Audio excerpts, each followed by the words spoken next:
தொழில யாருமே தோக்கிறது இல்ல, தொழில கத்துக்காதனாலதான் தோக்குறோம். நான் ஒரு முட்டாள்தனமான பாலிசி வச்சிருந்தேன். நான் சொந்தமா கார் வாங்கி அந்த கார்ல தான் ஓட்ட கத்துக்குவேன்.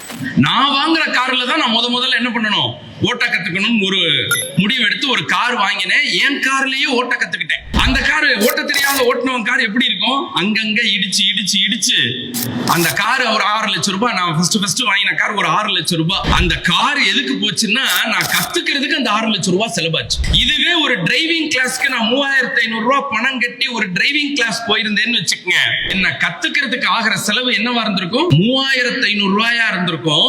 கார் பத்திரமா இருந்திருக்கும். இந்த தப்பதான் நம்மள பல பேர் செய்யறோம். பிசினஸ் பத்தி எதையுமே கத்துக்காம ஒரு பிசினஸ் ஆரம்பிச்சு நம்ம பிசினஸ்ல போட்ட பணத்தை எல்லாம் கத்துக்கிறதுக்கு செலவிட்ட பணமா மாத்திடும். சில பேர் 50 லட்சம் ரூபாய பிசினஸ்ல லாஸ் பண்ணி கத்துக்கிறாங்க. சில பேர் 10 லட்சம் ரூபாய பிசினஸ்ல லாஸ் பண்ணி கத்துக்கிறாங்க.